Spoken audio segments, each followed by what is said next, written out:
the last day of our capacity building.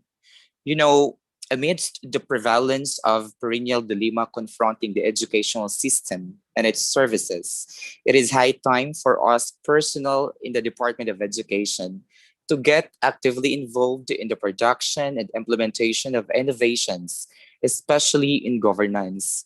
With that, this morning we will be enlightened about research. Let us begin today's session with a prayer through an audio video presentation.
Such a beautiful song. Thank you, Ma'am Mitch. Okay, so we shall move on. As for the presentation of the Katami result, may I call in Sir JP Angeles? Sir JP. Hi, good morning everyone. It's me again, your reporter for Katame Evaluation Day 7. Thank you very much po pala sa partner ko hindi ko nasabi ang pangalan, Nerissa. Ayan. Thank you sa cooperation naming dalawa. So allow me to share my screen. Permission to share my screen po. Yan.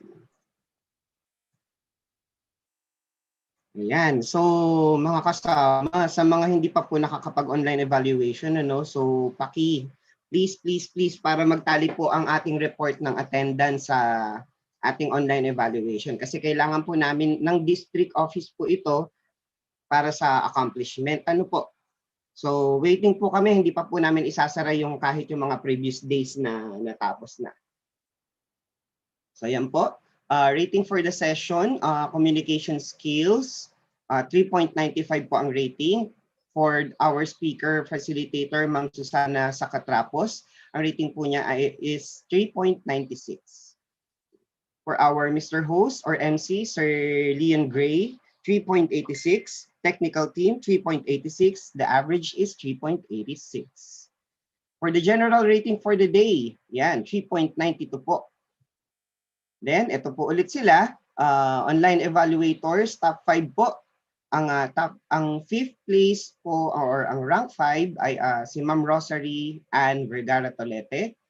4th, Abigail Buenaventura. 3rd, Kelvin Jason Paul Tolete. 2nd, Patrick Romel Alba. At ang pinakamabilis po ay si Ma'am Elizabeth Bo. So, sad to say po, 29 responses only lang po tayo ha. So, pwede pa pong humabol ang ibang hindi pa po nakakapag-online evaluation. For the top feedback, comment, and suggestions to presenters, ito po. Thank you for sharing your wisdom with us. Overall, the topics are well discussed. I learned a lot that it can be beneficial to my job as a school registrar. Nothing more to say, but thank you so much and mabuhay. The other one is, thank you so much, Madam. Thank you for clearly explaining to us on how to properly communicate through letter and speaking. We also become aware on the do's and don'ts that we used before. So thank you po sa feedback na ito, kung sino man sila. Next, comments, feedback on the overall operation of the program. The overall operation went well. The best of it is that the Zoom link for the session is always available before the program started. Yan, congratulations sa team natin. Good job as always. Thank you to all of you. The other one is, thank you so much for this very useful session. I became aware on what to use and not to use in communication, be it through letter, calling, or even in conferencing. Thank you very much po sa napakagandang comment. So para po sa lahat, ensure compliance and be responsive to the feedback. Sabi po ni kapatid nating Anne McLellan. So ayan po. Very much po guys. Open pa po ang online evaluation namin hanggang next week para po sa mga hahabol. Thank you. Okay, thank you, Sir JP, and thank you to our dear participants for the honest feedback. And of course, congratulations to our top evaluators. And now let's get started. May I introduce to you our speaker this morning. Our speaker is the founder of the Action Research Society, a former head teacher 3 of San Jose National High School, now the school head of Macabud National High School. He is a graduate of Master of Arts in Teaching Chemistry at the University of the Philippines, Diliman. He was recognized as DepEd Results 2017 Gawad Kampilan Best Researcher. Ladies and gentlemen, please welcome Mr. Janlo Lucinario. Sir Janlo, take it away. All right, thank you so much, Sir Lian. It's my honor to really be with you, okay, my dear NTPNs. I hope, okay, this day we're having fun. So, naka-open po ba yung mga cam natin? By the way, okay, thank you so much in advance to all the committee members of this event.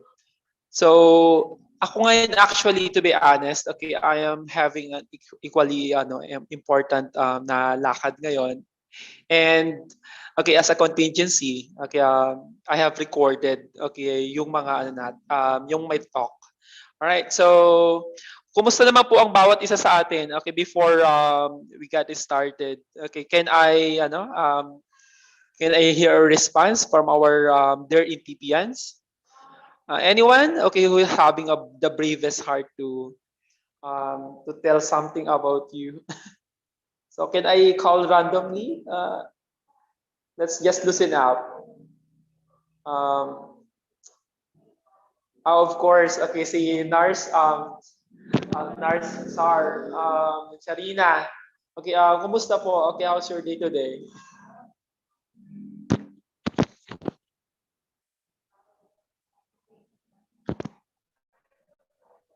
May loudly heard? Okay, mga kasama. Yes, sir. Loud and clear, sir.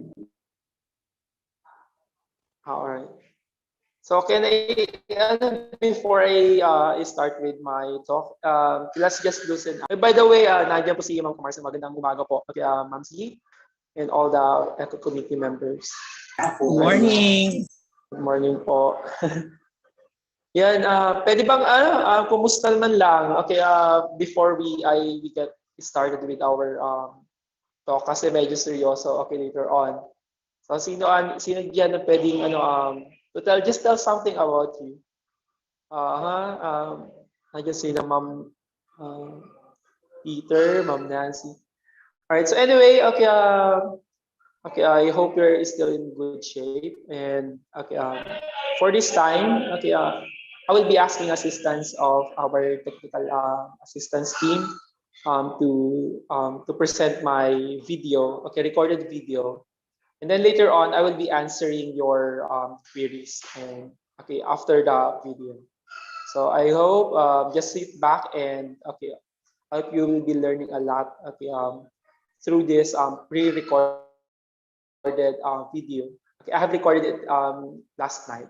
So okay lang po ba kayo mga kasama? Okay, let's not get that serious because the work is so serious. So we have to loosen up for us to okay really learn new things. We have to empty our cups and we have to loosen up.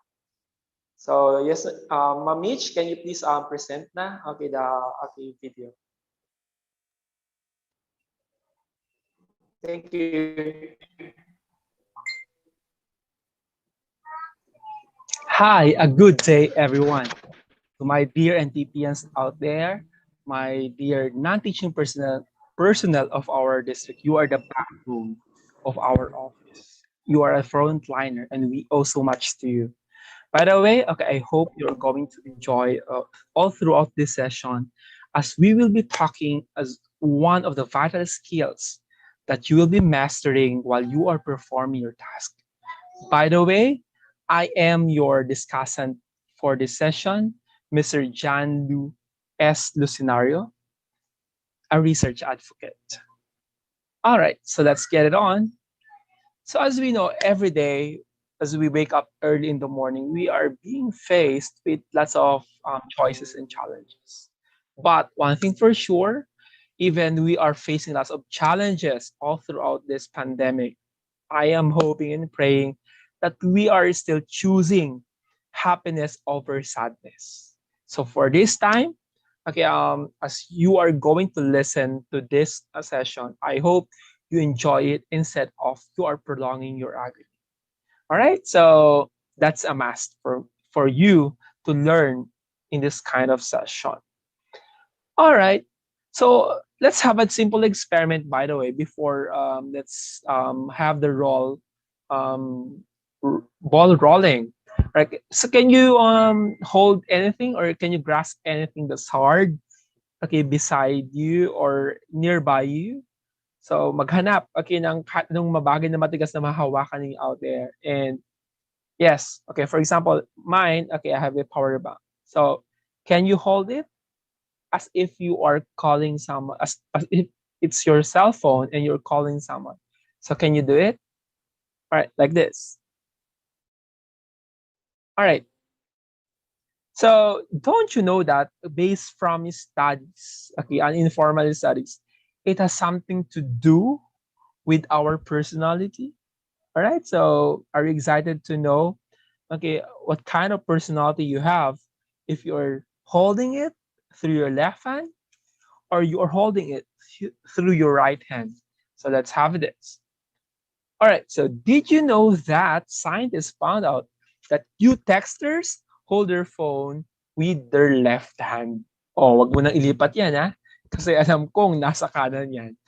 Anyway, okay, kidding aside, okay, that's an informal study and I hope you're not that serious, okay, about this.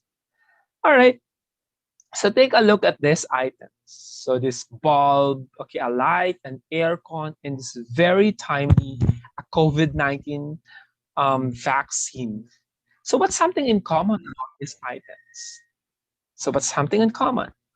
All of these items these are solutions to problems. solution to a particular problem.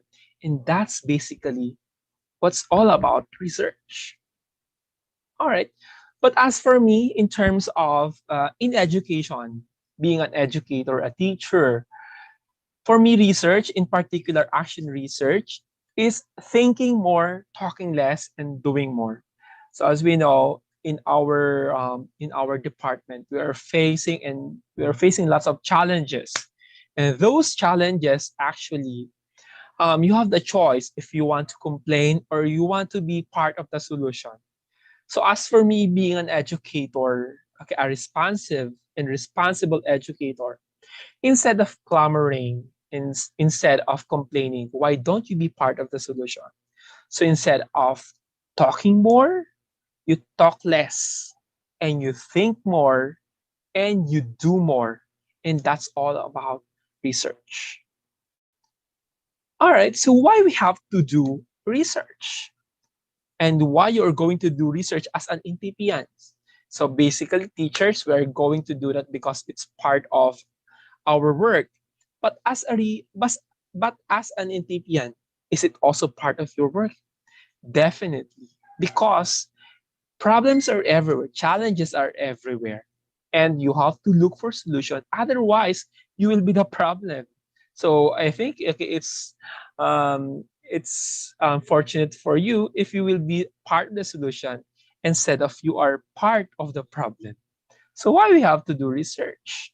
So there are lots of challenges out there that you want to be part of the solution.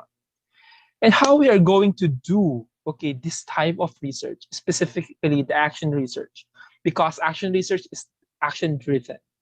So how we are going to do this? So first is you have to have a question at the back of your mind. So no question, no problem, no research. All right, so please take note of that.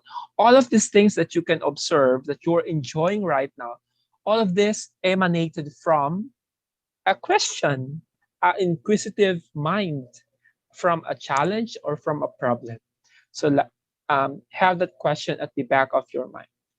So if you have this question, you have to narrow it down so that it will be more and more and more specific. So for example, you're having a problem about, for example, for NTPN like you, your problem is how you are going to minimize, for example, complaints because of um, an organized system. So you can have it. Okay. So there will be other parts of that. For example, specifically, you will narrow it down into in terms of, for example, human resource management. In terms of human resource management, you can still narrow it down through.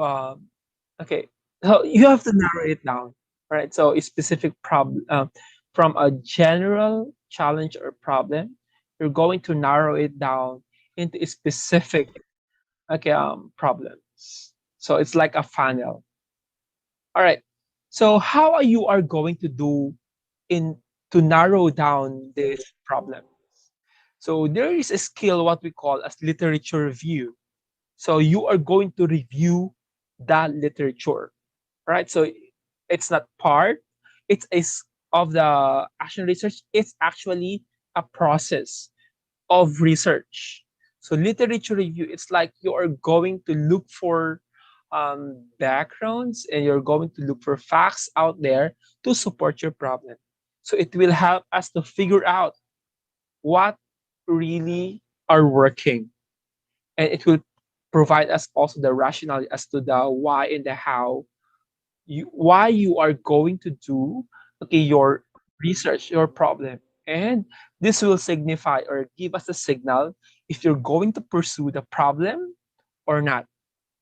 In other words, is the problem researchable or not researchable? So how you are going to do this? So this is a trick, okay, based from my experience as a researcher. This is a trick, everyone. Okay, so Google is the widest of all the libraries, to mind you. So gone are the days wherein our professors are always inculcating us that you have to go to libraries for you to get those literatures. No, okay, for this time, okay, especially in this time of pandemic we're in, we cannot go to those big libraries. So World Wide Web, the internet is a widest library in the biggest library of all. So how can you search, okay, those books, journal articles that can support you? So simply, so type in, for example, you want to look for solution for teacher competence, for example. So that's your problem. So you just type in the teacher competence on the search engine here, and that the trick is put that PDF, because almost all these studies out there are in PDF or in Adobe format. So type in like that, and then tada, this is what will pop up on your screen. So take a look at this scholarly articles for teacher competence, right? So there will be, okay, like this school turnaround teachers competence for teachers. So all of this will be your options. And when you click all of this will pop up. Are you familiar with this with what can you see on your screen? Any idea? All right. So this is actually a front page of a dissertation or, okay, a thesis. All right. So you don't have to go to those libraries anymore because it's available in it and it's for free. And the thing is, it's so timely. Don't you know that books are written 10 years after these researches, thesis dissertations are written? Yes, that's true. All right. So it's more updated. All right. But the thing is, Alright, for good morning. Okay, Ma'am Mitch. okay, what's Can you please liable stop and what's legit. the Okay, and video? definitely, Parang choppy po yata po. Okay naman, sir.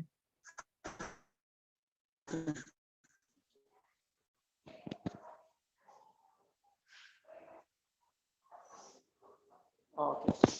At hindi rin po nakikita yung screen. I was expecting. Ma'am Mitch, can I-share. you help me? Yung ano lang, yung PowerPoint na lang po. So that Okay, I can wait lang po. explain it na lang. Sige po, sandali. Okay po. Kasi I was expecting na makikita yung presentation po, aside from, okay, parang voice lang po. It would be easier for you to understand, okay, if you will be seeing the graphics, okay, of the PowerPoint presentation. So sorry for that inconvenience. Okay, by the way, mga minamahal pong mga NTPians, I hope this skill for doing action research would help a lot, okay, sa atin, okay, especially you as the frontliner and the backbone of our sub office. So as told by Ma'am Camarce, so you will be empowered by acquiring this kind of skill. Okay, kasi when we're speaking of this action research, we'll be dealing with lots of skills.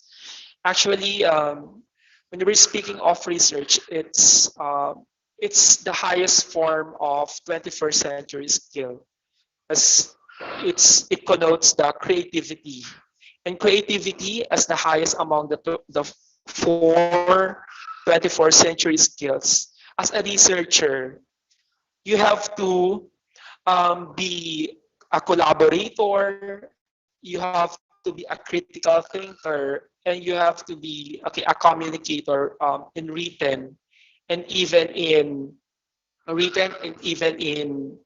verbal. So it's when you are a researcher, okay, you will be needing all of these skills. All right, so that's the reason why, okay, it's a combination of and highest of all the 21st century skills. All right, so yun. Right, so yun lang po, ma'am.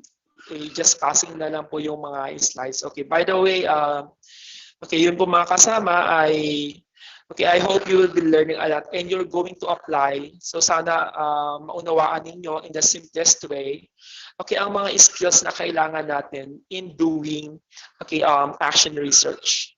All right, so, okay, moving on. Alright. So I hope, okay, sa araw na ito, we're still kahit maraming mga dinadaanan natin, we're still choosing to be positive. And katulad dito, don't consider this as an additional burden for us. Rather, it's a learning opportunity for us to really be part of the solution instead of being part of the problem. So yun, kailangan ipon-ipunin na natin yung mga kakayahan natin so that together we can do so much for our sub-office and in general for the Philippines. All right, so sana yun. I hope you are in good shape, staying on your seats. All right, so moving on. All right, so this is what I have told you, a while ago. So I want you to hold something, na sa katabi po ninyo. Yan. So this is just a simple experiment. All right, so this is a non-standardized experiment. Right, so yes, anything, that's near you. I want you to hold something. Right. All right, so I hope you're doing it. This is just for fun. All right, so moving on. All right, so according to studies, uninformal, non-standardized studies, did you know that scientists found out that Q texters or holders of phone are holding their phones through their left hand. So I hope hindi nyo na po nililipat yung mga kamay. Anyway, so that's the fun side of doing research. Because we can conclude this from patterns. All right, so moving on. All right, so take a look at these items. So these items, like ball lights, the earphone, and of course the very recent one,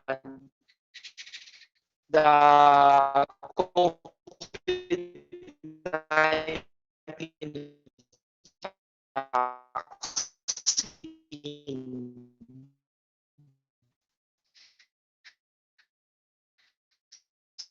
So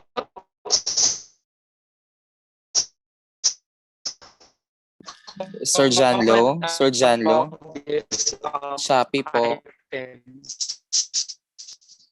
Right, so next, these items are all solutions to a particular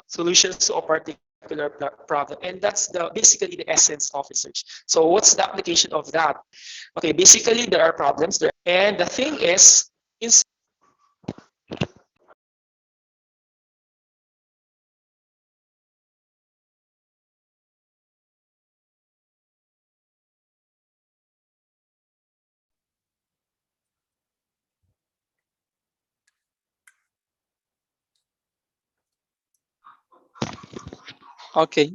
nakabalik na po ba ako? Yes, sir. Yes, sir. All right, so can I proceed? You may, sir. Okay, na loud and clear. All right. So take a look at these items. What's something in common about these items? All right. So moving on. All right. So what's something in common about these problems? They are solutions to a problem. So please take note of that. And that's basically the essence of why we are doing research. It's because we are looking for solutions to this problem. So what's the application of that in our sector, in the sector of education? So there are lots of problems around there. Being an NTPian, non-teaching personnel, though you are not a teacher, but still, you are being faced every day with challenges. Like, for example, ano mga na-encounter natin sa office. Halimbawa, yung pagpapasa ng dokumento, sometimes, we overlook, or sometimes, yon nawawala, or even sometimes there are complaints. So those are problems that are needing solutions. And that's basically why we are doing research. All right? So moving on. Right.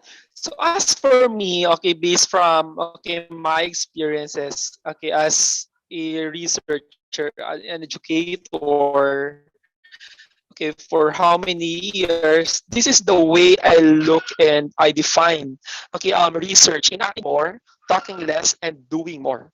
So alam natin yon, okay, sa ating departamento, if you're going to look at the negative side, there will be lots of clamors and lots of complaints. But, okay, being a researcher and a passionate educator, we must be part of the solution. So instead of, okay, we clamor for those complaints, okay, instead of that, we part of the solution. So how can we be part of the solution? By thinking more and talking less instead of, okay, yung talking more. Okay, we do more, we act more, we think more. Okay, that's how I define, okay, research for me. So I hope, okay, that's the purpose, okay, why we are going to have this kind of endeavor for you specifically as an NTPian or non-teaching personnel. So it's not just for the teachers, it's also for you and it's for everyone. All right, so moving on.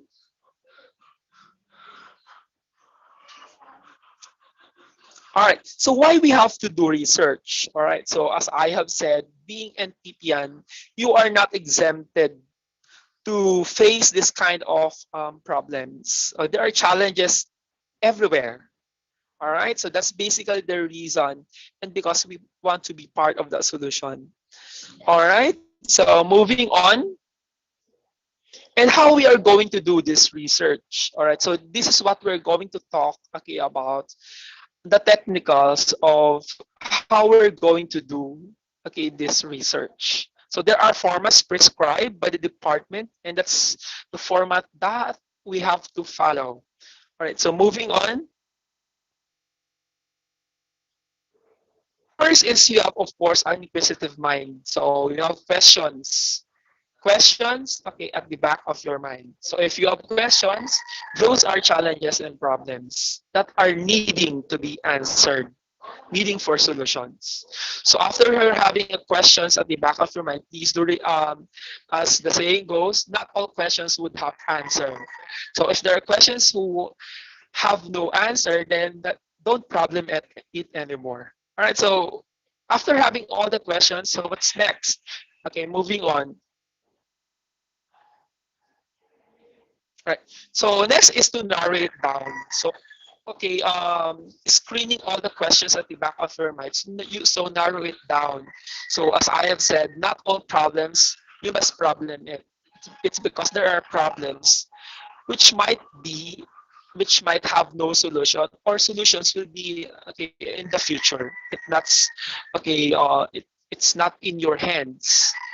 All right. So later on, I will be discussing to you, okay, examples of that. All right, so moving on. Right, so for you to narrow down, okay, those challenges and problems, okay, so this is a skill that you must master. This is called as the literature review. So we're not yet on the part of the research. This is still the prerequisite skill for you to do research. So this is called the literature review. So it helps us to figure out what are working. It will provide us the rationale, and it will signify us to when to pursue and when not to pursue. In other words, it would tell us if the problem is researchable or not researchable. All right, so how we are going to do this? All right, so this is how you're going to do this. This is a simple technique, all right, on how you can do this. All right, moving on. So sa madaling sabi, pag sinabing literature review, you will be looking for researchers out there to back up you. So that if you have your problems and you have your answers in the future, there would be persons to back you up. Alright? So yung sumasang-ayon sa iyong iniisip. So yon. So eto ngayon ang simpleng pamamaraan on how you're going to do this skill. So gone are the days, especially nowadays we're in okay, we cannot visit big libraries, yung mga big libraries like the National Library or the libraries in our universities. So instead of doing that, okay, and for our safety, okay, the World Wide Web or the internet is the biggest library of all.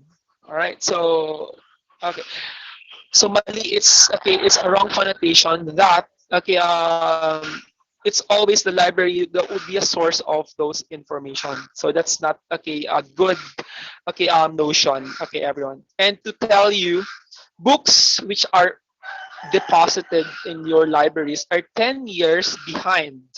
10 years behind, okay, compared to journals and articles which are published internationally, and they are written and they are published through the internet. All right, so that's the first debug that I want you to know, and that is the World Wide Web is the widest library. And take note, okay, many references there are all okay legit, and they are all reliable and credible and valid. Please take note of that. So how we are going to screen which are reliable, which are legit, and which are not. So um, through the Google search engine. So for example, if we're, in this example, you are going, your problem or your study is all about teacher competence. So that's one of the variables. So just write the teacher competence, okay, on the search engine. And the trick here is add that PDF. It's because that PDF, okay, almost all the articles, dissertations, and all studies, okay, in the net, okay, they are in Adobe or in the PDF format, right? So when you type and okay, type in that, okay, this will pop up on your screen. So as you can see, these are the list of possible studies which are related to your problem, which are related to your study about teacher competence, for example. So when you click one of those, okay, on the list, all right, so this will come up. So moving on. All right, so are you familiar, okay, with what's popping on your screen? All right, so can I ask a participant to okay, at least tell me an idea of, okay, are you familiar with what's popping on your screen? Sino kayang pwede? Who can participate? Any idea? Okay, I know you are particular with this, and I know you are familiar with this. Ma'am Jeneline and Kito, can you please on your mic and tell something? Okay, if you are familiar with what's popping on your screen. Ma'am Jeneline, are you there?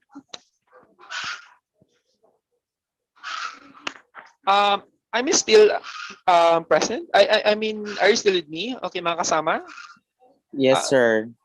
All right. Oh, siguro Sir Lian, ikaw na lang. Okay, parang Sir Lian, okay. Sir, si Ma'am Macy nag-reply po, yes po raw. Okay. Huwag kayong mahiya. Okay, you can open your mic or if not your cam. Okay, yes. There's Actually, a comment, sir, from Ma'am Lloyda. Ang sabi, title of a research. Yeah, exactly. Okay, thank you so much, okay, for the responses. Yes, exactly. This is a title of research. Actually, this is the front page of a thesis or a dissertation. All right. So where you can find most probably or commonly, okay, this thesis and dissertations. Usually, they are deposited in your libraries, and usually, etong mga to ay just depositing ang it's not giving justice to what we have toiled.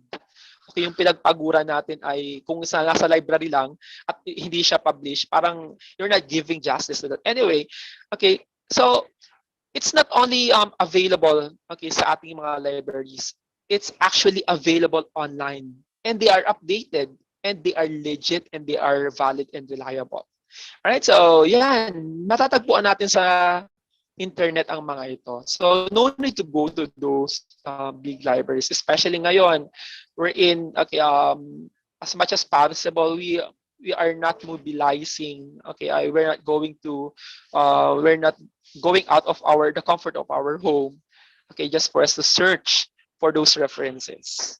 All right, so moving on. All right. So another source that you can find, okay, which is also valid, and of course the most valid. Okay, I'm telling you, this is the most valid. Okay, compared to books which are found in the libraries. These are articles and journal articles. So this is an example of a journal article published in International Journal of Anthropology. Okay, wherein I am one of the authors. So ito yon ay matatagpuan nyo rin. And these are all written and saved in a form of PDF. So yun, matatagpuan nyo to. And these are all for free. And that's the good news. These are all for free. Right? So yun. Okay, moving on.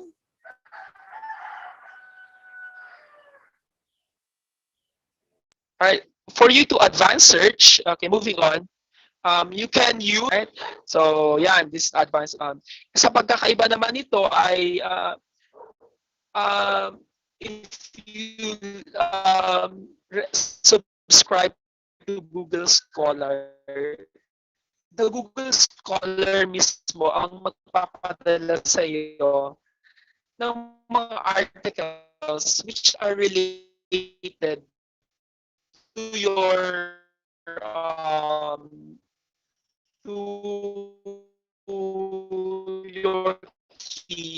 key terms. For example, teacher competence. So you can subscribe and outright the Google will be sending you emails telling you that these are related to your studies. All right, so moving on.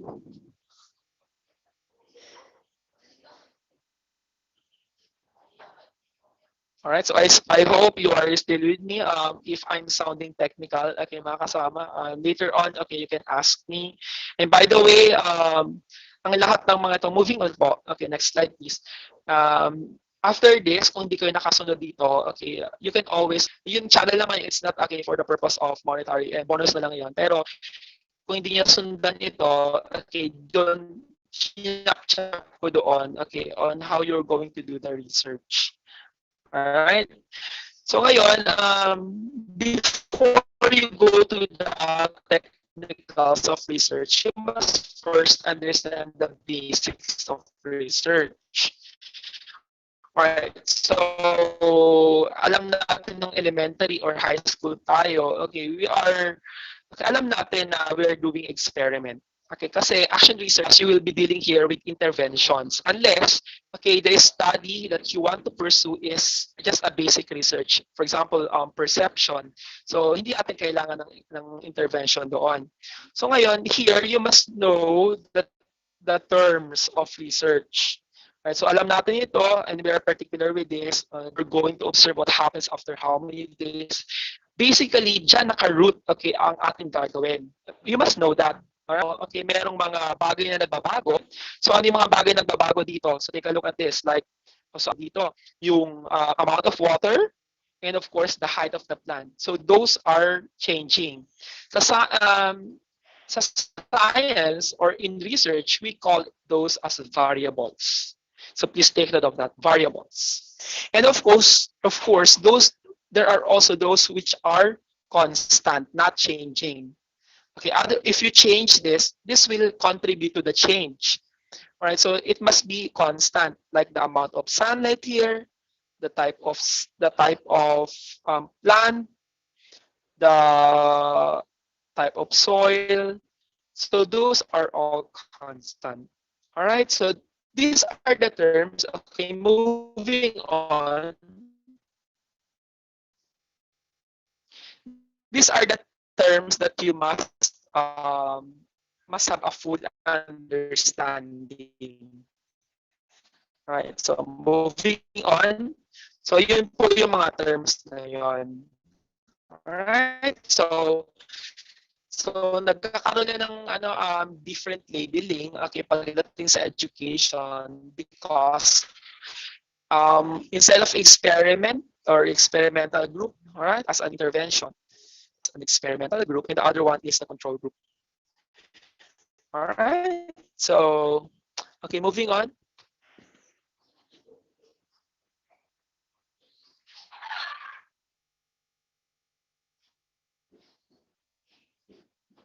All right.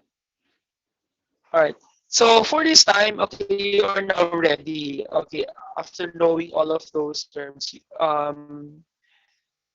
you're now ready to for the research problem. So if there's no problem, then there will be no study.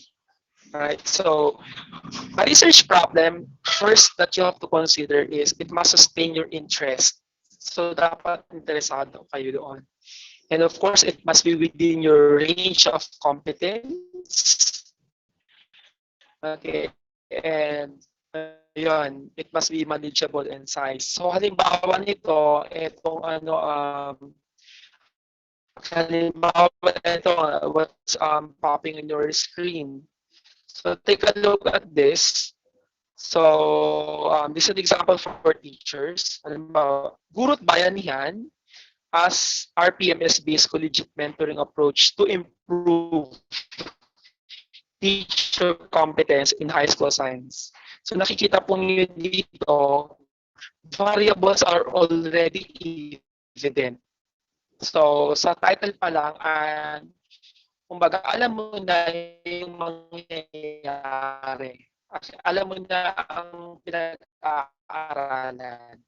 Right? So it also entails the respondents, like here is these are teachers, and the gurut bayana, which is the intervention, and that will lead competence is the dependent variable, as if on the changes brought by the intervention or the independent or experiment. So moving on. All right, so let's proceed.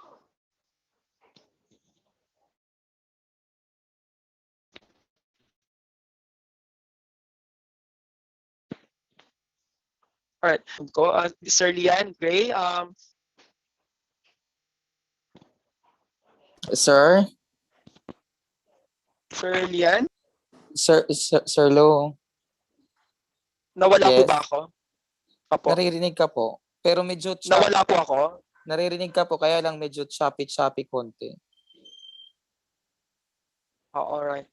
Okay, so doon na po ako sa sa slide about problem. All right. Ang nasa screen po, sir, yun dito na. Research template.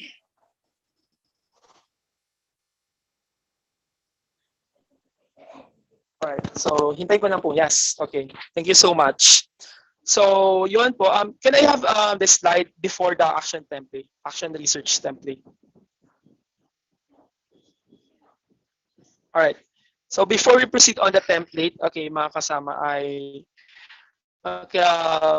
sabi nga ni Albert Einstein, okay, research is the highest form of imagination. So katulad sinabi ko sa inyo kanina, kapag researcher tayo, okay, we are multitasker, we are multi-intelligent, we are multi-talented. It's because research is the highest form of imagination, thus the highest form of creativity. So pag creative ka, so meron kang other 4 underlying skills, like you must be a good communicator, you must know how to write, you must know how to communicate verbally, and also you must be a collaborator. It's because here you will be dealing with people, for example.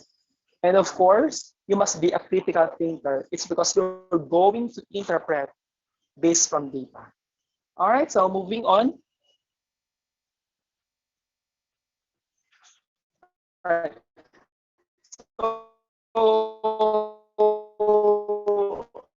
Okay, moving on. So what's the format that we are going to use? Okay, ang gagamitin po natin. Okay, moving on. Yung gagamitin po natin format ay ang tinatawag nating depth order number 16 series of 2017, otherwise known as the research management guidelines. Ito yung pinaka-recent na format sa Department of Education. So compared this format to our typical dissertation, actually nagkakaiba-iba lang yung yung tawag, okay, at yung placing, but the content would always be the same. Right? Please take note of that. The specific method, okay, na we are used to. All right. So yon. Okay, we're going to discuss it in details. Okay, later on. So next. All right. Next, please. All right. Next. Okay. So the next is basic education research fund format. Actually, we're going to use this. This is also in the Department of Education, but okay, this management guidelines. So if we are aiming specifically for funding, so ito yung format na gagamitin natin. So i-rearrange lang natin yung parts, okay, ng research. All right. So let's now go to the first part, okay, according to the DO 16 series of 2017 or the research management guidelines. The first part is the context and rationale. So ito yung part na to. Sa part na to, you're going to reason out and establish the problem. Parang ito yung introduction. Okay, mga kasama. So sabi nga, if you can write a sentence, you can write this context and rationale, and definitely, you can write a research. So yun, ang pasimula. At least you know how to write a sentence, and then a paragraph, and the whole research. So here, you must support this with the statistical data, and it must be emphatic, but still it must be formal. Okay, so let's have an example. Moving on. All right. So ito ay halimbawa, mga kasama. So kung mapapansin po ninyo, it is in the form of sentence, and it's the form of a paragraph. So mapapansin po ninyo sa pagsusulat ng context and rationale, you back it up with statistics, you back it up with legal basis. So it's strong for you to start with that.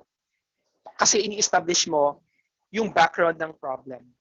All right? So, okay, moving on. Right, moving on.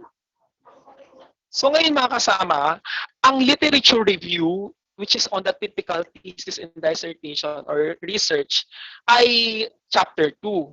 Pero sa format natin ngayon, this is integrated to chapter 1, or to part 1, which is the context and rationale. Kasi walang specific chapter or part for the review of literature. Kumbaga embedded here. Alright, so please take note of that. So related literature, so in general, this will tell, these are, okay, kung matatandaan nyo kanina sa literature review, naghanap ka ng mga researches and studies which are related to your study. So kukunin nyo ang mga yon, and then you're going to arrange it in such chronologically, sequentially, sa context and rationale, okay, to discuss, okay, and to establish the context of your problem. So yun, integrated siya. Okay, dito sa context and rationale. So there are different styles on how you can do the citing of the sources, but the most commonly used one, okay, moving on, is what we call as the APA style, or the American Psychological Association style.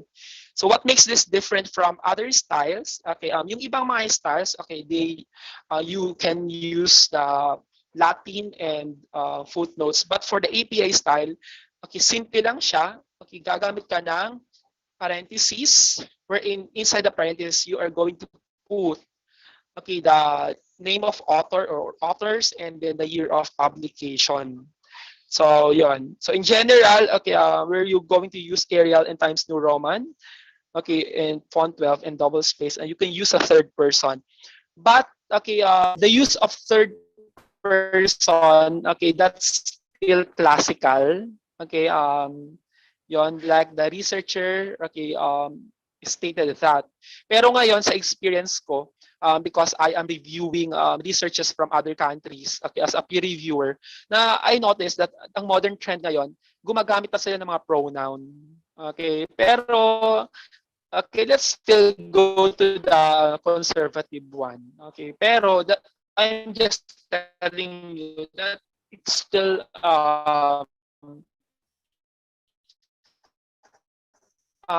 good because parang naging personal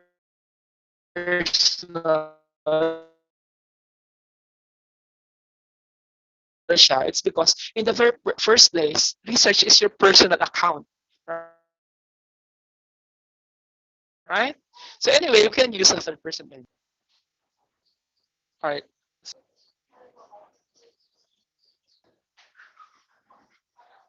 Ba ako?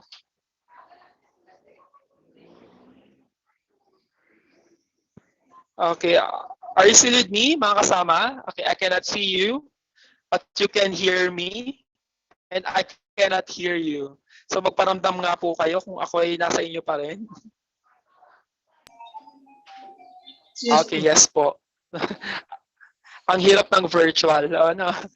Alright, so anyway, so ngayon sa pagsusulat ng research, ang pinakamahalagang skill na dapat matutunan nyo rin katulad sinabi ko po sa inyo ay dapat ay multi-skilled kayo.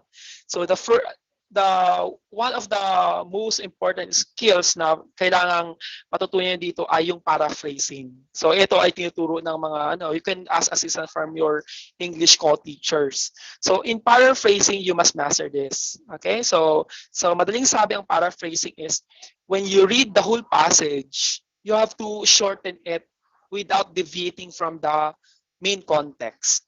So papaikliin niyo pero ang idea ay the same pa rin. So that's basically what paraphrasing is. So you can ask assistance from your English co-teachers. So moving on. All right, so moving on. Alright. So ngayon, itong halimbawa, okay, na kung saan ang literature review nga ay part ng integrated sa ating context and rationale. So how you write it, this is like this. So yung in-text citation, the APA style, it can be of two forms. Okay, you can put the in-text citation at the end or you can put it at the beginning. Kung sa dulo, okay, like for example here, okay, parentheses, yung name of authors and then the year of publication. If you're going to use end, it's the ampersand sign and then before the comma, before the period. So yon, please remember that. It's not after the period. Kasi part yun doon. Kumbaga, siya ang nagsabi noon. Kung sa simula naman, at the beginning, okay, you are going to spell out for the end in case of multiple authors. And the year of publication is enclosed in a parenthesis. And then state it, so Lyonga and Cochrane and Park 2002 found that. All right, so that's in the beginning. So please do remember you have to paraphrase. So paraphrasing is the key here because plagiarism is a crime. Please do remember that. All right, so moving on. All right, so now the second part is about research questions. So please do remember research questions must be SMART. SMART stands for specific, measurable, attainable, result-oriented, and time-bound. So please do remember that. So in particular, let's have an example. Okay, let's have an example next. Okay, so let's have an example. Okay, just a simple example. Okay, of what makes a good and a bad question. So halimbawa dito, is there a significant for the good? Is there a significant difference in problem-solving skills in chemistry between 3 Mount Makiling and 3 Mount Apo? And what makes it bad? Is 3 Mount Makiling better than that of 3 Mount Apo? So as you would notice, sa bad, okay, in what way you are comparing the two groups? So on the good question is specifically you want to know the difference in terms of problem-solving skills in chemistry. All right, so yon, it must be specific. All right, so please do remember that. And of course, it must be within your range of competence and it must be doable. All right, so okay, so that's an example. All right, so moving on.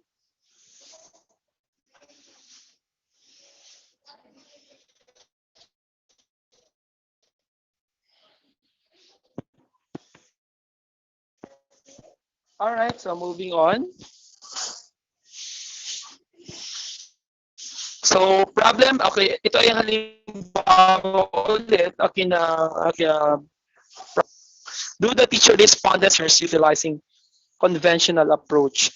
So this is another a specific question which is related to your study. For example, here, all right. Okay, so okay, you can exercise and have a drill about how to make specific questions, researchable questions. Moving on. Moving on. All right. So next slide, please. Alright. So ngayon, ang pangatlong part ay tinatawag natin innovation, intervention, and strategy. So please take note. Anong mga sakop nito? So you're going to put here the scope and delimitation, specific approach or strategy, respondents, and originality value.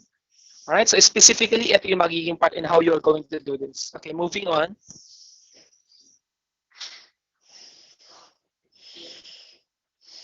Alright, so in terms of scope and delimitation, here you're going, as a researcher, you have to define the parameters and boundaries.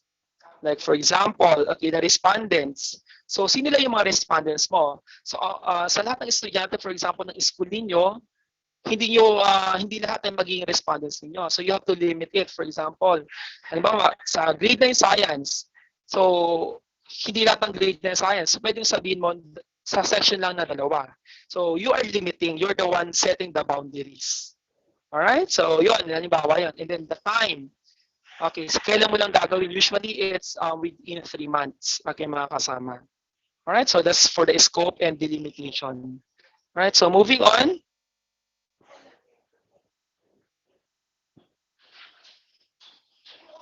Alright, so this is an example, okay, as you can see, for the scope and delimitation. Alright, so yun, makikita nyo dito, yung mga siniset mong boundaries, like the school year, okay, but not this, you must not specify the names, like the names of respondents or the school, kasi for confidentiality rule, okay, mga kasama. Alright, so moving on.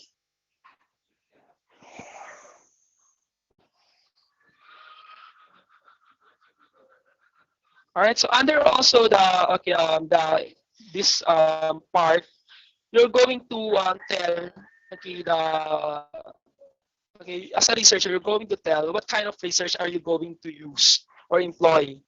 So it can be qualitative or quantitative or a mix of it. So qualitative, usually it's a basic research. Kasi ito ay, for example, you're just dealing with perception. For the quantitative, it's an experimental. So you will be dealing with respondents, which are, okay, you will be having an experimental and control group. And of course, the most powerful of all is the mixed method. So you can mix, okay, the qualitative and that of a quantitative approach para mas maging powerful siya. All right, so moving on. All right, so this is just okay, diagramming to show you that X is the intervention. All right, so, okay, moving on.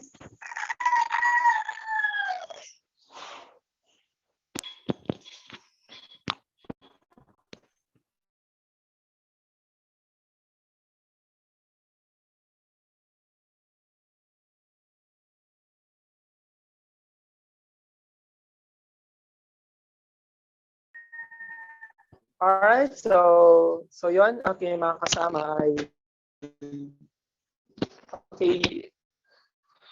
okay, under this part, okay, you're going to tell, okay, your viewers, your readers, okay, what kind of research you're.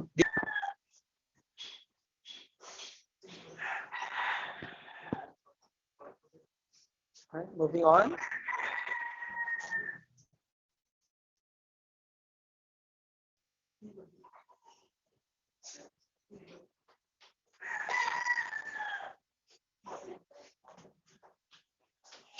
All right. So sabi nga ni, Dr. Albert, okay, innovation is seeing what everybody has seen and thinking what nobody has thought. So, ibig sabihin po, okay, mga kasama, if you're indulging with research, of course, it must be noble, okay, there must be a novelty value. It's because if you're going to search for answers of these problems, which are, okay, we can say na searchable or meron na, okay, what's the use of doing research about this? So, dapat merong no, yung kumbaga ay uniqueness value, okay, that we must consider. Right? And that's basically what's all about innovation and creativity. All right, so moving on.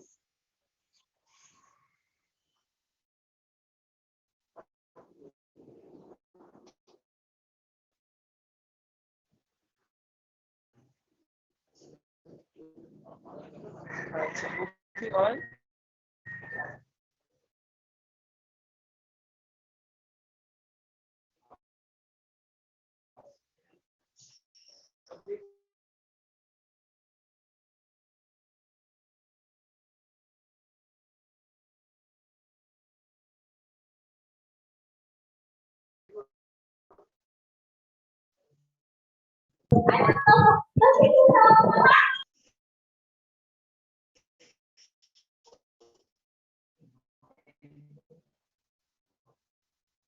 All right, and the fourth part is what we call as the action.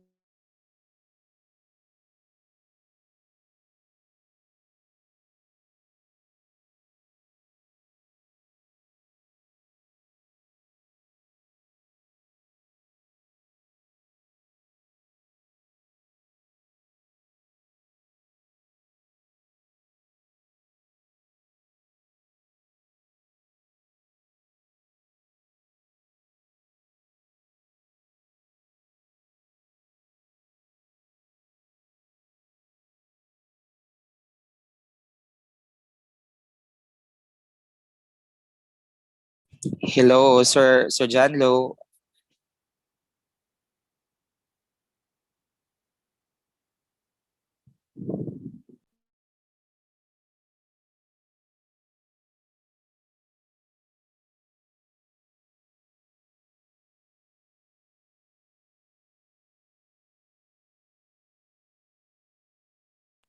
Nawala si Sir Janlo, so we'll wait for him.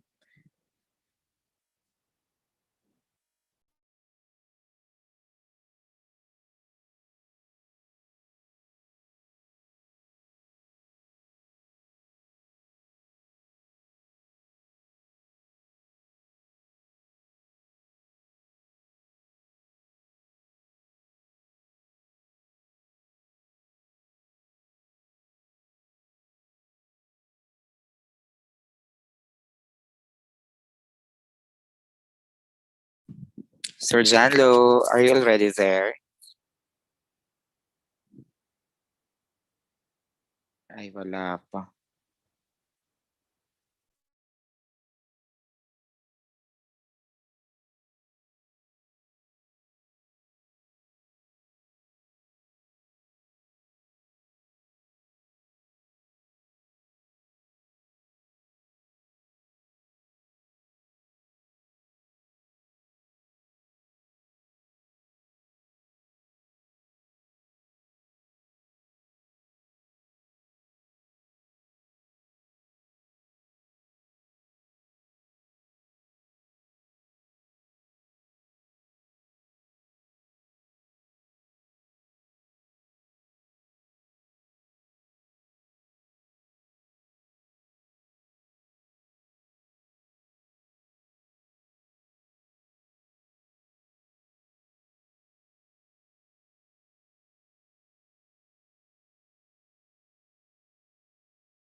Hello, let's wait for Sir Janlo to come in again. Kasi parang mahina po yung signal niya. Parang nasa school nila siya. So, sorry for the inconvenience.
Sir Janlo, are you already there?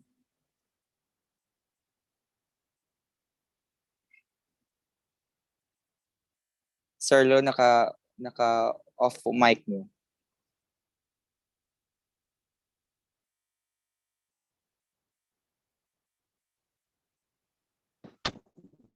Okay, sorry. Alright. Pasensya na po mga kasama. Yung may trouble ako sa I'm having a trouble with my signal. Right, so can I proceed? Yes, sir.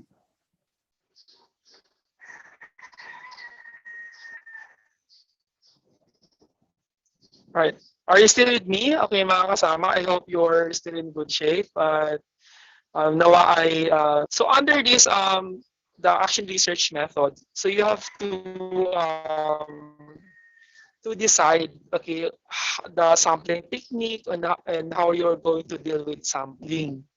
So sabi ko nga, so basically pag sabing action research, so it's experimental in nature. It's because you will be dealing with intervention. Otherwise, it's just a basic research. Kasi yun ay you will be dealing with qualitative data.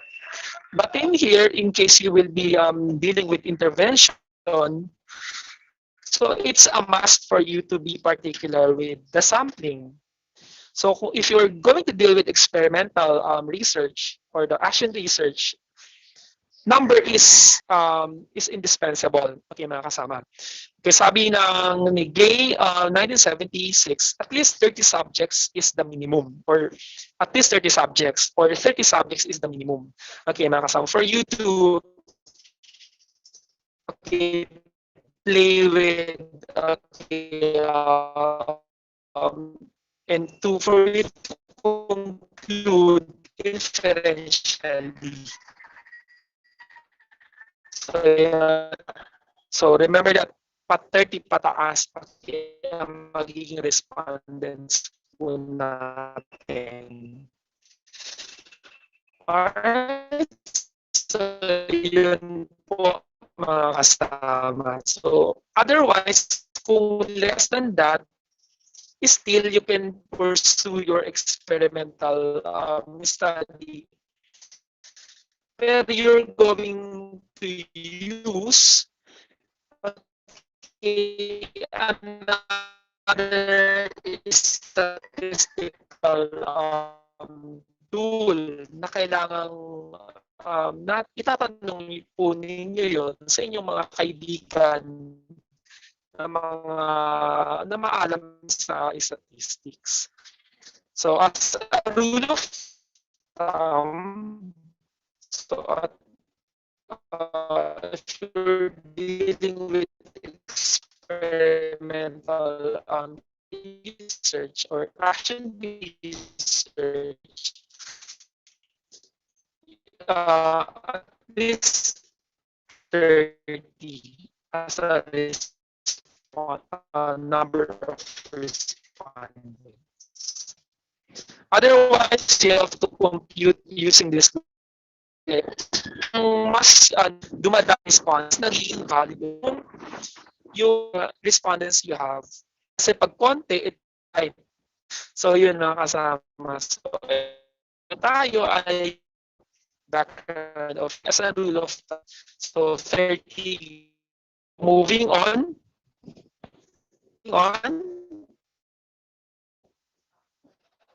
So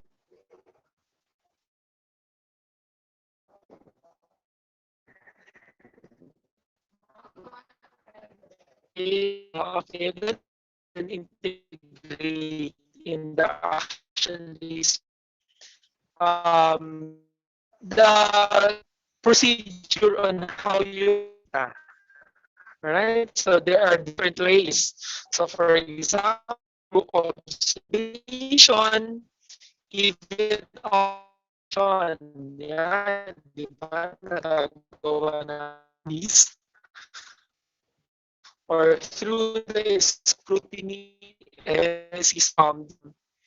documents. So we can do, okay, and for groups. So yun. So yun. And okay.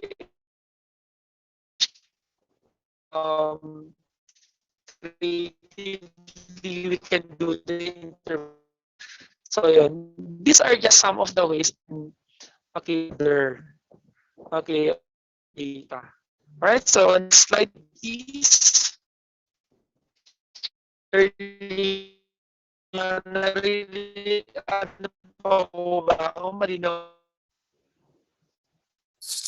medyo distorted po yung audio niyo. I guess Hello po. dahil po sa signal. Sir? Sir Janlo?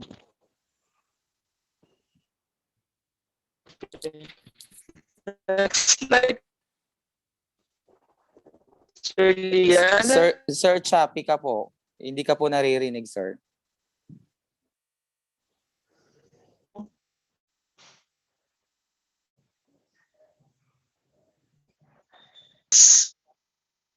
Oo nga eh. Okay. Okay, konti na lang ito. Okay. Okay. I look for that. So yan, sir. Malinaw na po. May difference po ba? Medyo, sir. Okay, okay naman konti. Alright. Okay, so let me proceed. So, sa katulad sinabi ko po kayo sa inyo kanina, okay, under the action research method, the first is the sampling. So, yun, naunawaan ninyo. Okay, that sampling technique is very important. Okay, another part of the action research method is the data gathering technique or method. So, nung sinabi ko po sa inyo, you can employ document analysis. You can employ the use of questionnaires, and of course, okay, you can do observation. And okay, after the intervention, you can also use the interview. So these are just some of the data gathering techniques that you can use for you to gather data for your research. All right. So it's very important, okay, especially if you're using questionnaire, that items must be item analyzed. Okay, mga kasama. So especially if you are dealing with multiple choice type of test. So this is very common for teacher-made test. So there is what we call as difficulty factor, or yung correct response. Ang statistical term yan ay difficulty factor. So kasi this will tell us if the tool that we are using is reliable. You state that is reliable. Right? So if it's reliable, definitely you can replicate it and you can use it, okay, in your study. Kasi ayon sa pag-aaral, 13% of the respondents or all of the students are failing not because they don't know the subject matter, but because of poor test construction. So ganun din po yun sa research. Kung hindi valid at reliable ang ating tool, okay, kumbaga ang pagbabago, okay, ang maapektuhan nito ang ating pag-aaral. At yun, kung sa simula pa lang mali na yung panukat natin, mali yung masusukat natin. So mali yung magiging findings natin. Alright, so it must be analyzed, item analyzed. So pinakasimple nga doon na yung correct response, which is the difficulty factor. Alright, so moving on, in which sa difficulty factor or correct response, 0.3 or 30% up to 70% ay ang katanggap-tanggap. Kasi less than 30%, ibig sabihin sobrang hirap. At more than 70%, ibig sabihin sobrang dali. So, yung magiging resulta mo nun ay magiging bias at magiging hindi reliable. Alright, so moving on.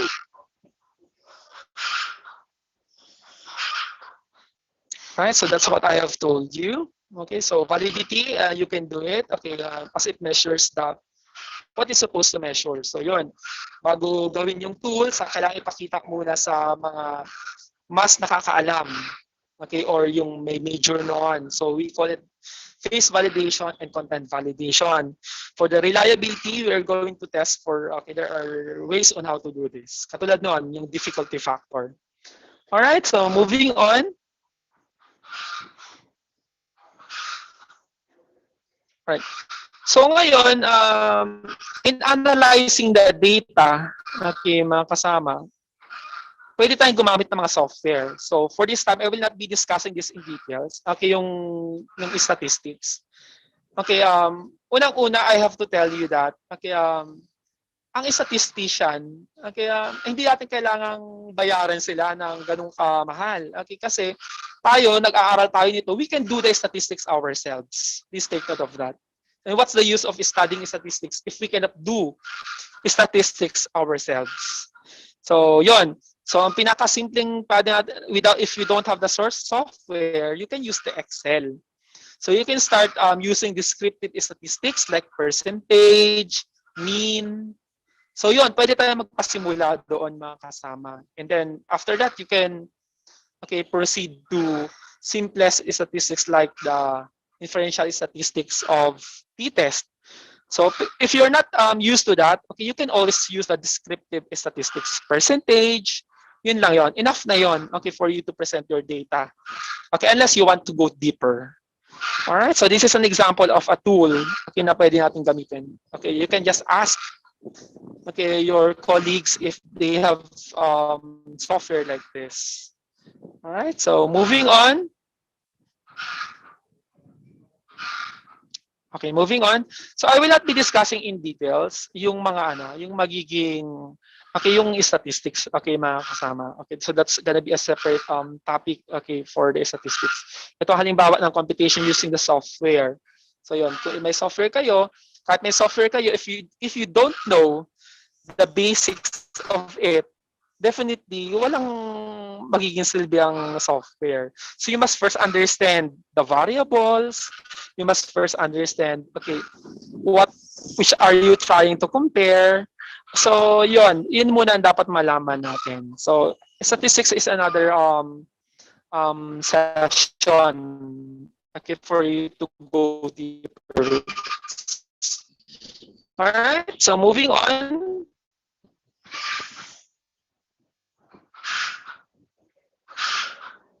Okay, moving on, please. Thank you. Okay, so ngayon, you have already the data. So it's now the time for you to present the data and analyze the data. So there are different ways for you to present the data. So it can be a table or a graph.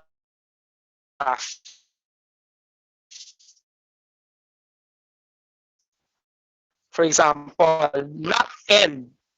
So pag the same data, you're not going to use N. Please take note of that. So just choose which do you think is better. Is it the table or a graph? And not table and graph. Stated of that. For the table, according to EPA style, okay, the title is at the top. And okay, EPA style ay lahat ay wala ng vertical line. Okay, may column pero wala ng vertical line. Okay, like this. Okay, that's an EPA style. All right, so another way, next is the graphical representation. Graphical representation, okay, it's a figure. So pag figure, yung type, so like, okay, a graphical representation. All right, so moving on. Right, ito lang halimbawa. Okay, so, all right, next slide, please.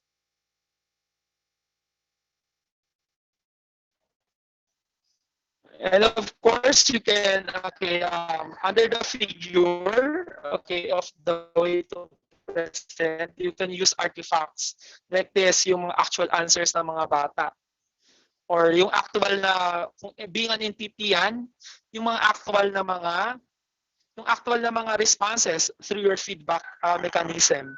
So you can, and of course, after presenting the data ngayon, ang descriptive statistics, okay, kung ano, na-explain ko sa inyo kanina. And that's another session. All right, so mga kasama. So if you are not really adept in terms of statistics, okay lang naman yan. Kasi yung simpleng Excel, you can use the Excel for you to get the percentage, to get the mean. So may interpret nyo na doon ang data ninyo. So it's just a matter of how you read the pattern. How you read. Okay, mas madami ang, halimbawa, okay, mas madami ang reklamo tungkol dito, tungkol sa, halimbawa, sa pagpapasa ng service record. So, ibig sabihin yun ang action na natin. So, yun, simple presentation lang. Alright, so moving on.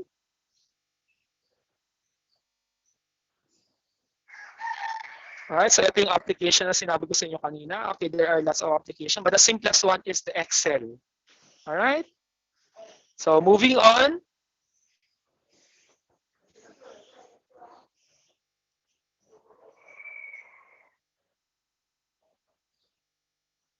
All right, so I discussed it already. Okay, moving on. So sa pagre-report, okay, in case you use statistics, sa pagre-report ng data, okay, may sinusunod tayong format. Okay, mga kasama. So take a look at this. So yun, nakalagay doon, for example, here, ginamit ay t-test. So sa t-test, may mga value doon when to accept or to reject the null hypothesis. So ngayon, sa pag-discuss ng analysis of data, i-discuss po natin ang what you can see on the figure, on the data. Tapos, ang pinaka-importante dito is you have to back it up with in-text citations. Sino yung mga sources, mga researchers na nagsasabi in conformity with your findings or against your findings. See, because you're analyzing data. So it's time for you to, kumbaga, i-withdraw mo na ngayon yung mga sinulat mo doon sa context and rationale under yung literature mo na susuporta, okay, doon sa findings mo. So yun. So it's just a matter of how you to coherently write, seamlessly write, okay, and kumbaga, you're going to write, okay, those researches, okay, in accordance to your findings. So, dudugtong mo lang naman yun. Alright, so yun. So, that's the way we analyze the data. Alright, so moving on.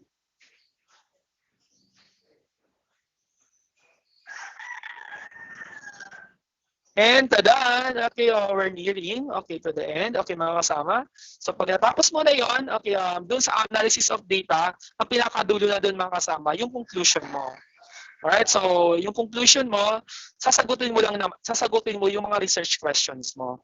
So seamlessly, analysis of data leading to your conclusion. Ang pinakadulo yung conclusion po natin.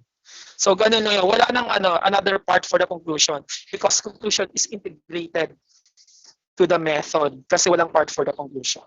Okay, integrated na siya doon. Okay, under the analysis of data. Alright, so the next is the work plan. So yung work plan or Gantt chart or timeline, this will tell us or you're the viewer, okay, what's your plan? How you are going to um, to do the study? Okay, usually it's at least it's 3 months, but in case of longitudinal studies, okay, it can be more than 3 months. But basically, action research is good for 3 months. All right. So ito po yan, Gantt chart. All right. So yung work plan po ninyo. All right. So moving on.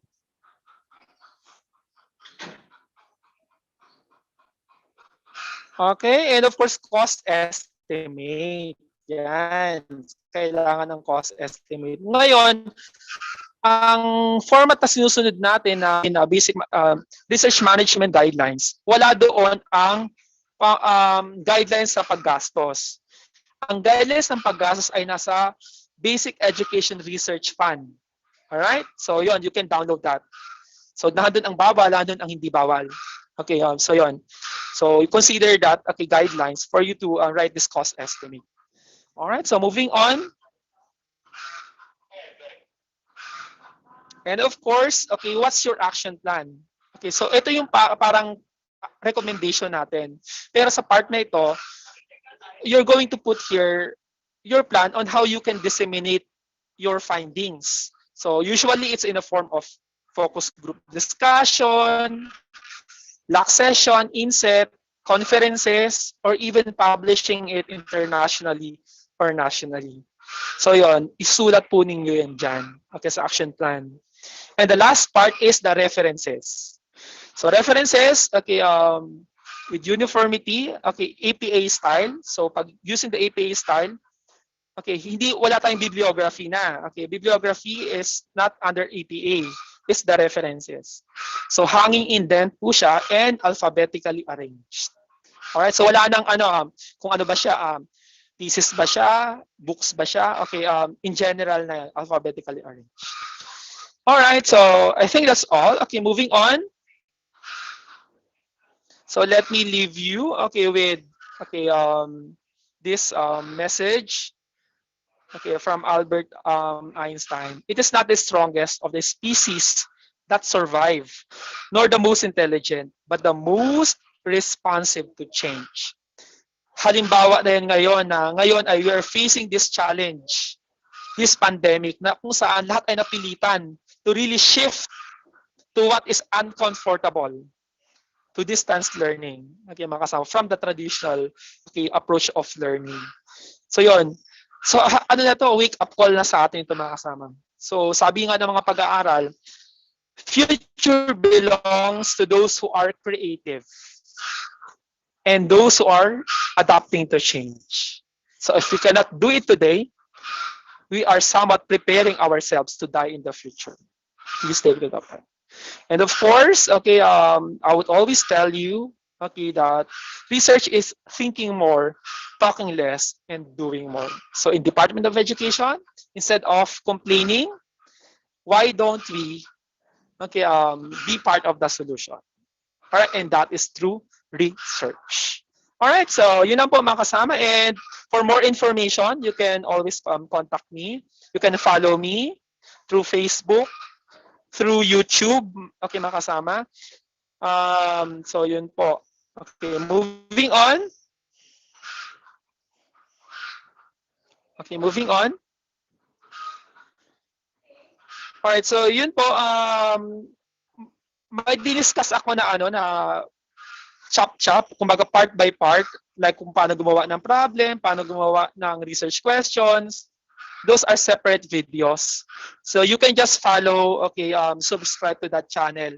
Yung nga ma'am, yung 5-minute research by Lucinario. So yun, you can just visit that. You can just type in Lucinario sa YouTube. At yun, pwede na kayo maka-access. Kung hindi niyo nasundan ito, you can just follow that and I am explaining their parts of research. So yun. At yun, makasama at kung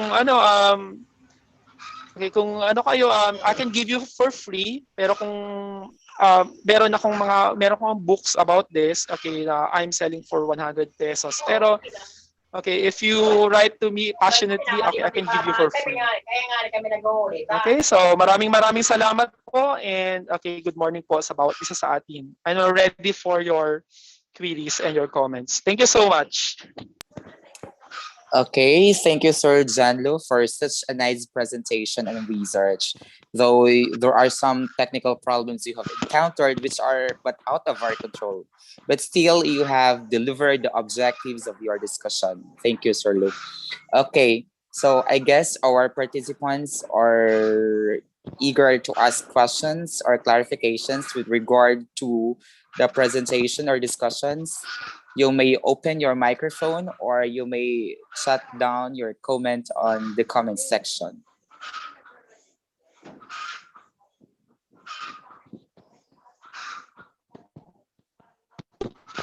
Hello?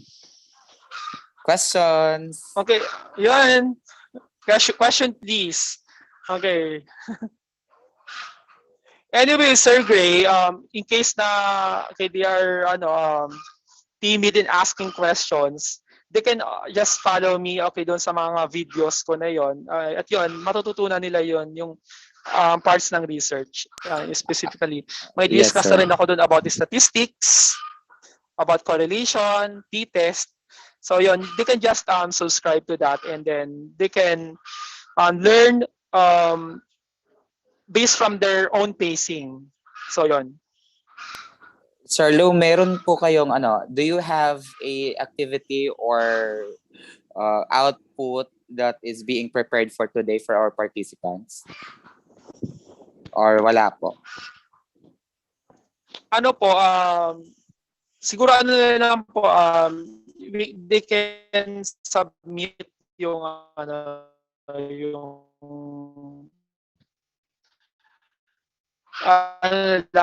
yung problem, tapos tatlong research questions kasi di naman magpapasimula yun. Okay, so yun po yung magiging output po natin po okay ngayon. Okay, a general problem plus at least good enough na po yun. A title, sir. Lagyan natin ng title.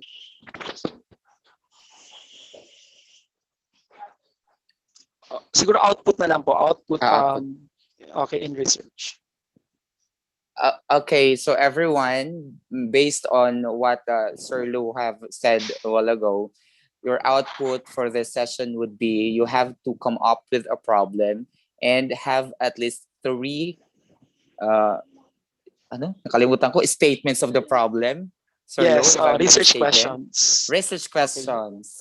Okay. Come up at least 3 research questions out of that problem which you have cited. Yun lang siguro po, diba, sir? Para malinaw, sir, yung problem, parang let's put it in the context of a draft title. A draft title. Okay, kasi ang title naman is the most volatile part of research. Okay, pero reflective na yon of what you're going to pursue. So yon, draft research title, and then from the draft research title, they have to come up with at least 3 research questions related to that title. Alright? So, yun. Malinaw siguro po yan. Okay, sir. Okay, sir. Malinaw po. So, draft a title based on gusto nyong problem, then come up with 3 research questions out of that title or ganyan. Exactly. Okay. So, sir, where are we going to, where are they going to write their output? Is it in a Google form? Meron po tayong form? Or yun lang po siguro, sir. If the PMT shall initiate in providing a Google form for that po, sir. Yes po. Ganun po. Sige. Thank you.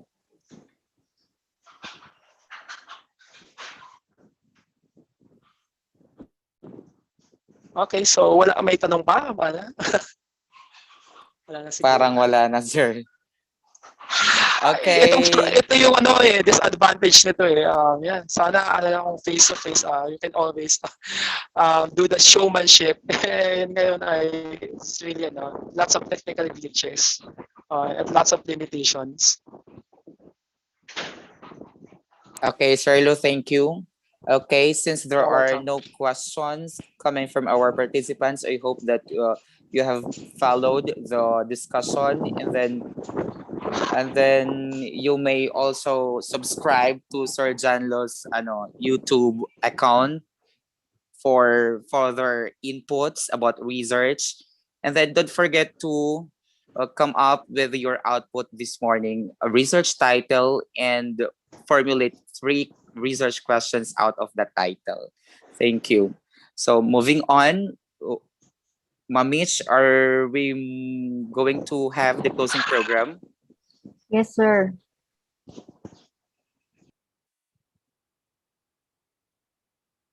Okay, so that ends or that concludes our capacity building for 8 days. Di natin namalayan, tapos na tayo. Okay, so we move on to awarding of certificate of recognition to our speakers.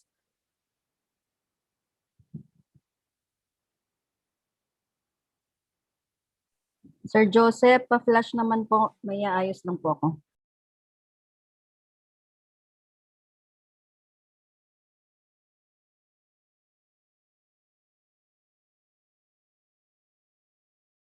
So Joseph, kindly flash the certificate for our speakers. Thank you.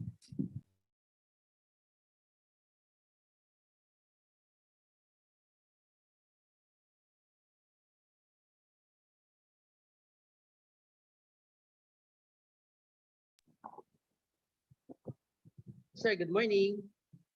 Dali lang po. Hello, Sir Jano. Congratulations po.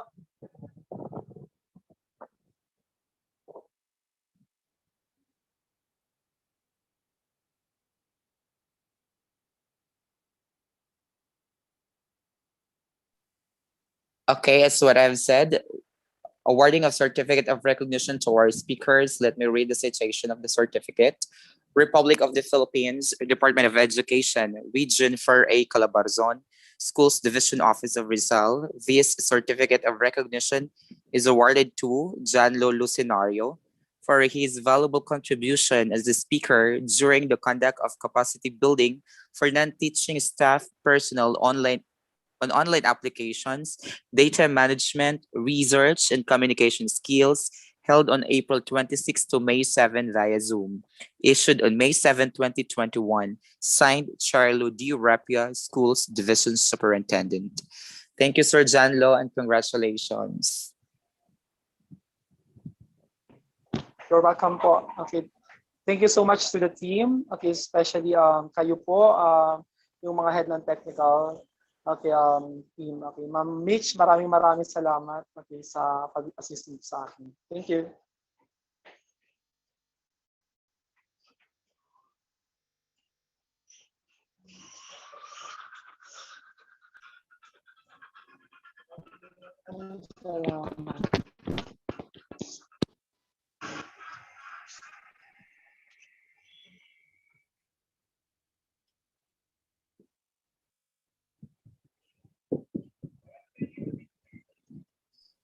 Okay.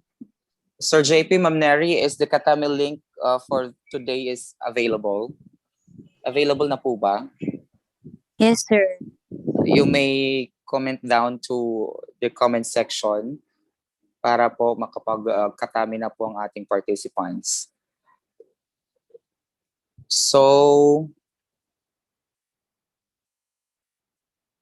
that's it. So, Katami link is already available in the comment section. So, for our closing program, let us start this program with a Makabayan song, which will be led by the audio-video presentation.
For the closing prayer, may I call in Mom Trisha May Panso through the audio video presentation.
Good morning, Lord. Thank you for blessing us with a wonderful day. Lord, as we close our capacity building, we want to thank you for all the new learning and wonderful experiences. Truly, God, that your grace flows even in our profession. May we apply all the learnings that we have to honor you. Bless each and every one in the remaining activities today. Thank you, God, for we are healthy, we are strong, and we can smile despite the hardships. We love you, Lord. All the glory, the honor, and all the praises belong to your mighty name, Jesus. Amen.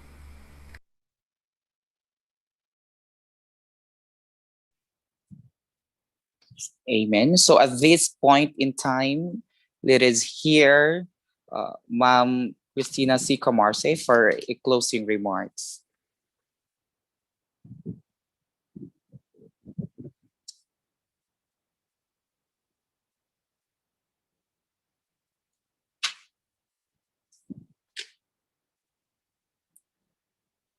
Is Ma'am C around? Parang wala pa si Sir Fred.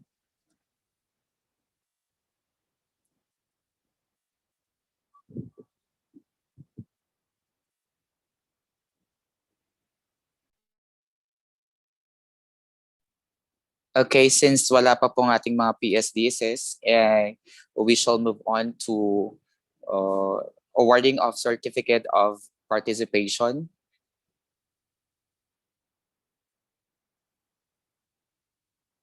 Kindly flash the certificate, Sir Joseph. Thank you.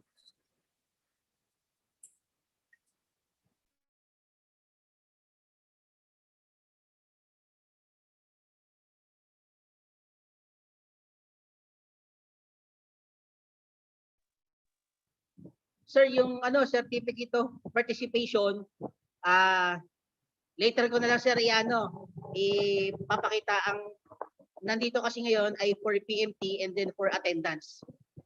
Oh, okay, sure. Okay. Kindly flash the certificate of attendance and the certificates for the PMT. At any rate, the certificate of completion shall be given to our participants upon completion or submission of their outputs. Okay, so for our certificate of attendance, Republic of the Philippines, Department of Education, Region 4A, Calabarzon Schools, Division Office of Rizal. Certificate of attendance is awarded to Noel Harelia Jr. for attending the capacity building for non-teaching staff, personnel on online applications, data management, research, and communication skills held on April 26 to May 7, 2021 via Zoom. Issued on May 7, 2021, again signed Charelo D. Rapia, Schools Division Superintendent. Okay, so that would be the certificate of attendance, which will be emailed later on by our PMT. And that's what I've said a while ago, certificate of completion indicating the number of hours you have attended, and completion of the submitted outputs will be sent to you after you completed the outputs. Okay, next certificate is for certificate of recognition for our program management team.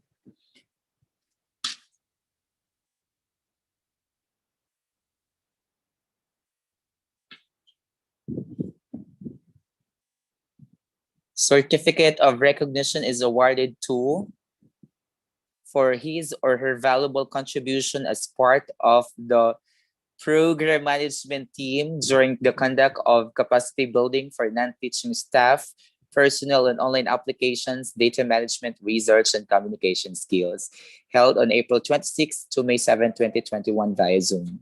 Issued on May 7, 2021, Charlo D. Repia, Schools Division Superintendent. Okay, so all of us in the program management team will be given certificates of recognition issued by the division office. Okay, so that would be the awarding of our certificates. Okay. And now let's come to the closing remarks. Is Ma'am Camarsi already available?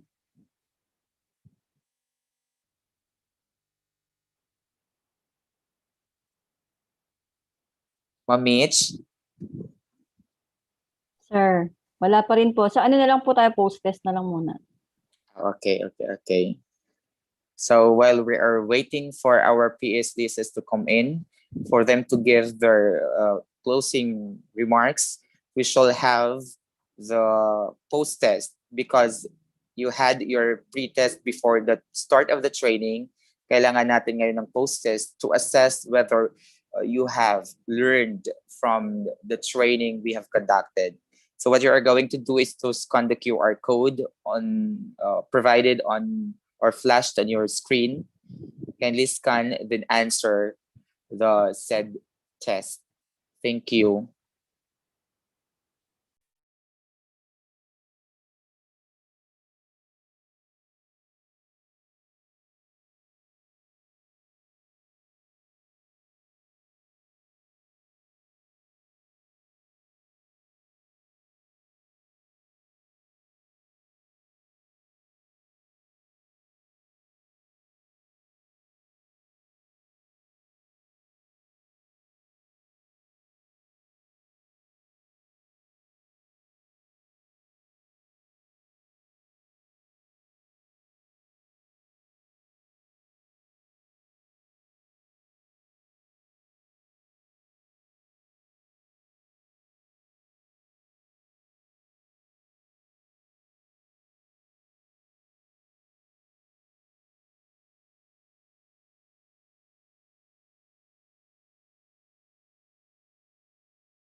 Hello, ma'am.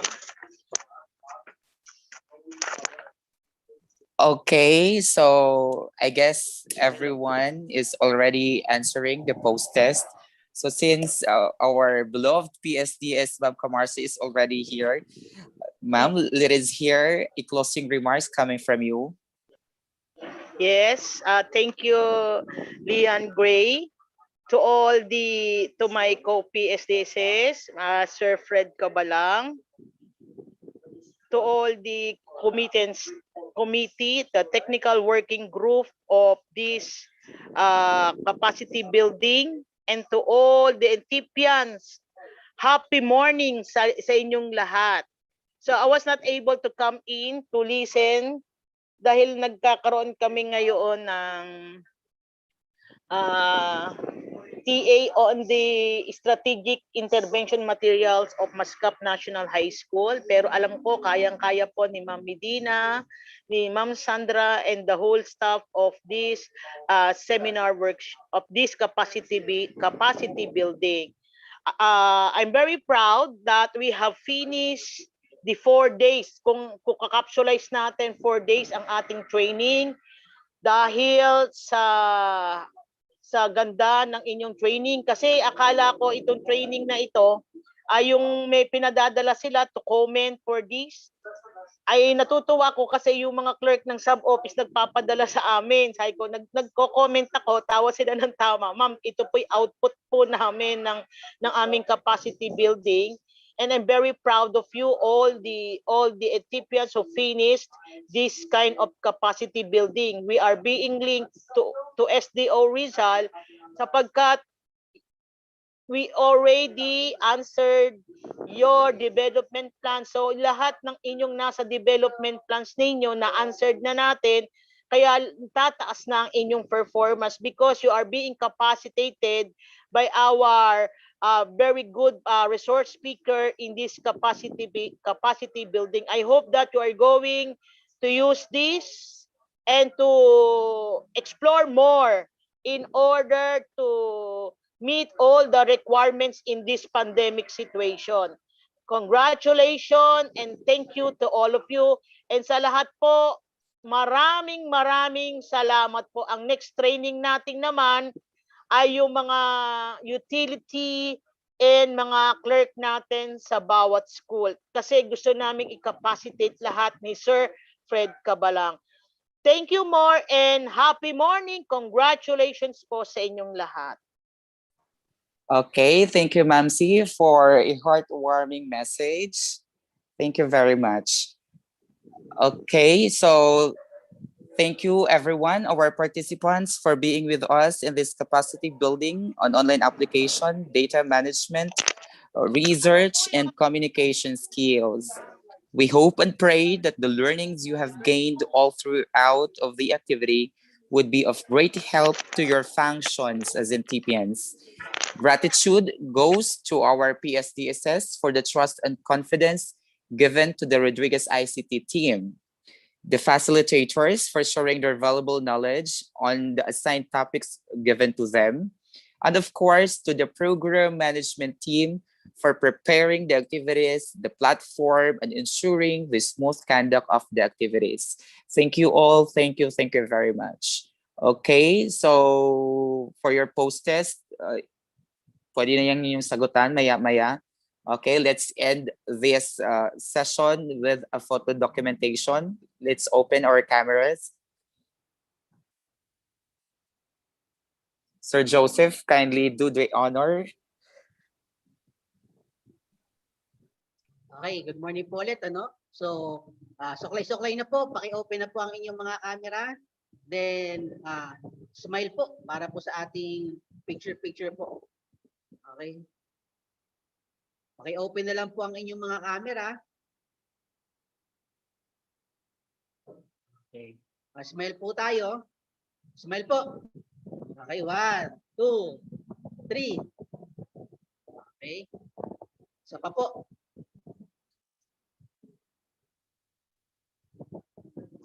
Okay. Smile po tayo. Smile. 1, 2, 3. Okay, last one po. Isa pa. Okay. Smile po ulit. Okay, last one. O, Waki naman po tayo, Waki. Last day naman na. Okay. 1, 2, 3. Okay, thank you po. Congratulations po sa lahat. At maraming salamat po. Ingat po. Okay, thank you, Sir Joseph. Okay, that ends the capacity building on online application and data management research and communication skills. To our dear participants, attendees, thank you very much.